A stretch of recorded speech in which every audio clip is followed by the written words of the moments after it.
So now you're probably wondering, what is grit? Well, Professor Ducksworth at the University of Pennsylvania defines grit as hard work, motivation, and perseverance, or staying power. And in the case of the successful West Point cadets or plebes, the findings of Professor Ducksworth's research showed that levels of grit mattered more when it came to success than leadership qualities or intelligence and physical fitness. And based on those findings, Professor Ducksworth arrived at the grit success formula, which we might call the success formula for us. And that formula is based on the following ingredients: talent times effort equals skill. Skill times effort equals success or achievement. And you'll notice in that formula that effort, in other words, grit, is counted twice.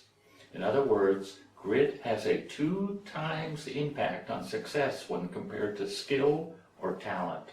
Based on these components, we arrive at a success formula which looks something like this: 2 times G plus TS equals success. And what Professor Ducksworth's research is saying is that nobody gets to be great at something without effort, no matter how good their aptitude, talent, or skills are, and that grit is the effort part of the equation. And what grit means is that no matter what your level of talent might be, you're still going to have to invest effort in order to develop that talent and in order to succeed. In simpler words, grit represents the power of passion and perseverance. And the good news, according to Professor Ducksworth, is that all of us can learn to be grittier. But the challenge is figuring out what we need to learn to be grittier, and what we need to do. And that is something Professor Ducksworth can help us with. Now, you still might be a bit unclear about what grit actually is, and grit might be better understood when we observe the behavior of successful people. And as an example of this, the research has shown that highly successful people spend countless hours on details, which are frequently neglected or not noticed by other people. And those details, in fact, are often crucial to their success, and the details never become irrelevant for them.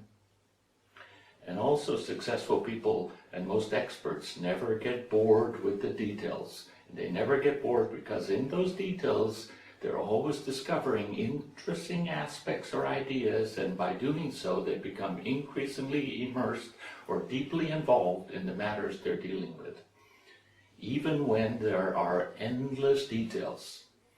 But we must all understand that high levels of grit are not always the only important element for success.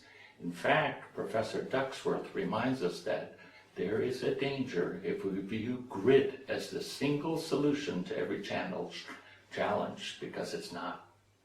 As an example of this, being in the right place at the right time is often critical for success, and some would call that planned luck. Also, having a life which provides opportunities to excel can also be important. In other words, the right conditions must be present for success to happen. Grit is also no substitute for personal values such as empathy or caring for others, and we should never forget character. So now we could ask the $1 million or one question: how much grit do I have? Well, you can find that out now, and you can in fact test your level of grit. And you can test your level of grit by completing the same test which the West Point cadets or plebes have taken, along with thousands of business people and others. And that grit test is in fact available in the link below this video, which will take you to Professor Ducksworth's grit page, and there, in just a matter of minutes, you can complete the grit test and get your individual score. But before doing that, you may be interested to know what is the average score of people who take the grit test for comparison purposes, although we don't recommend that. Well, the average score based on thousands of test results is a grit score of around 3.6.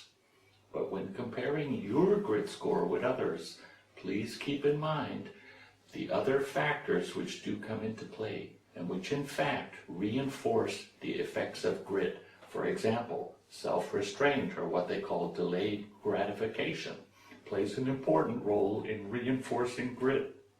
And self-control also plays a very important role. So now it's time to measure your grit, but remember, when completing the grit quiz, you must be as honest as possible while answering the questions. And you must do that because the grit score will have greater meaning for you if your responses are true. In the next video, we'll discuss how to interpret your grit score and how to develop your grit